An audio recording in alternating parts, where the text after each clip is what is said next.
आज हूँ पवित्र मूलाष्टमी। आज ठारू शारदीय पार्वण पूजा आरंभ होउछि। ओडिशार विभिन्न शक्तिपीठ मानक स्वतंत्र रीतिनीति रे पूजा आरंभ होइछि। आमे आज रहिछु काकटपुर प्रसिद्ध माँ मंगला मंदिर रे। आज माँ मंगला को 108 सुभाषित कलश रे स्नान करा जाइछि। आज ठारू पार्वण षोडश उपचार पूजा आरंभ हब। आज पूजा कौन रही किभली भाव में पूजा आयोजन करा सहित मंगला मंदिर युव सेवायत रही सहित कथा आम सहित किसी श्रद्धालु जोड़ी होती कौन आज्ञा कहे किभली भाव में आज जो पार्वण पूजा आरंभ है 16 दिनतमक पूजा किभली भाव में माँ को पूजा अर्चना कर माँ कौन कौन सब बेश प्रथम ओडिशार समस्त मातृभक्त मान शरद ऋतुर आगमन शारदीय पूजार समस्त शुभेच्छा शुभकामना एवं कलिंग टीवी समस्त कार्यकर्ता शुभेच्छा शुभकामना। माँ दुर्गा माँ मंगला समस्त मंगल करंतु। जगज्जननी शंकरी परमाद्या भूता तुम्हें मात भवानी परमाद्या रूपा ज्ञानाधिधात्री जननी परम पवित्रा मंगलम नाम मंगला शरण प्रपत्ते। पवित्र मूलाष्टमी आज ये अष्टमी तिथि माँ षोडश उपचार पूजा आरंभ होता है। माँ सहस्र कुंभाभिषेक स्नान करता जो जल माँ जमीक आम कर्पूर चंदन केसर एवं कस्तूरी मधु तो समस्त जिनस पड़ी अगुरु तो माँ को स्नान करा जाए। अति अपूर्व दृश्य माँ जो प्रतिदिन माँ को पंचोपचार पूजा समय माँ प्रातः समय स्नान हुए कौन भक्त दर्शन कर पारि न किंतु यही स्नान चर्मचक्षु मातृभक्त मान दर्शन करते कृपा भिक्षा करते। बाटर बाटमंगला घाटे घाटमंगला माँ को आप जेपरी रूपे डाकिबे माँ आपको सेपरी रूपे दर्शन देव। ये हूँ आश्विन मास निशा मंगलवार फुलुणा सुंदरी माँ को पूजा करपरी भाव मातृभक्त मान स्वामी पिला मंगल कामना निशा मंगल पूजा करते। यही समय माँ को आश्विन मास षोडशोपचार पूजा विभिन्न नीतिनीति हिसाब से माँ को जमी पंचमी षष्ठी सप्तमी अष्टमी नवपत्रिका ठार माँ वेश बढ़ी था। विभिन्न दिन विभिन्न प्रकार वेश जमी नालीकली वेश कलाकली वेश कार्तिक पर तीर कमाण एवं सिंहवाहिनी जहाँ महासप्तमी तिथि अनुष्ठित होता है।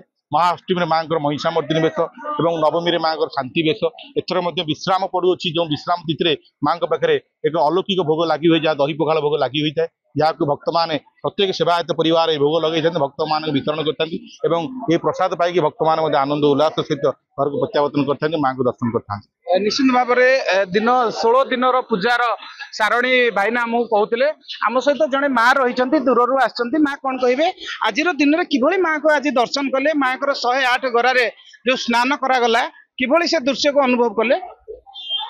मु तो केबे देखी नथिली प्रथम थरा देखिली बहुत खुशी लागिला आ माँ को पाखरे मु एतिकी कामना कली समस्तंकर शुभ माँ समस्तंकर शुभ मानसिक समस्तंकर मंगल पाई मु माँ को पाखरे प्रार्थना कली।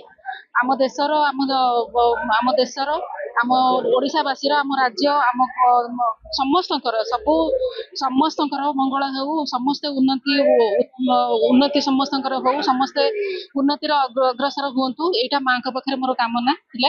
निश्चित भाव में जो समस्तंकर मंगल हो माँ आज धरावतरण करछंती एवं आज सबू भक्त मानकर से मंगल करछंती। आज्ञा कोठु आछंती आपण कौन कहे आज माँ को पार्वण पूजा आरंभ होइछि आपण आज माँ को दर्शन करबा पय आछंती कौन अनुभूति रहिछि देखिए माँ को बहुत अनुभूति बहुत समय आसो ठाकुर बहुत समय आसो बस 2-4 थर आसो तो पार्वण समय माँ को स्वतंत्र गोटे पूजा रही है और माँ को स्वतंत्र विशेषता रही है।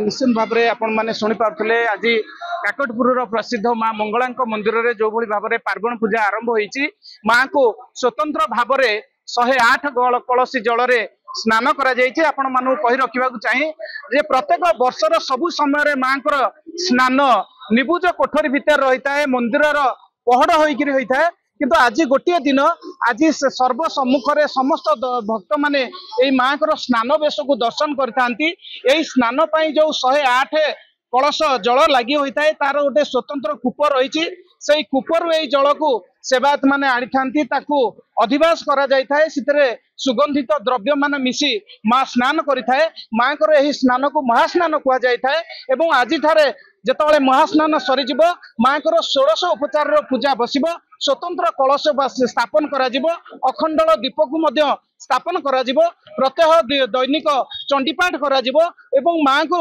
जो 16टी उपचार रही प्रत्येक दिन पंचम उपचार रे माँ को पूजा अर्चना करा जाउथिबा बेले एही दिन 1600 उपचार रे 16टी उपचार रे माँ आज ठारू पूजा आरंभ हबो। एही उपचार मध्य रे माँ विभिन्न वेश मध्य रहिबो माँ विभिन्न वेश रहिबा सहित माँ सबुठारु प्रसिद्ध वेश जहां कह जाए सिंह बाहिनी वेश।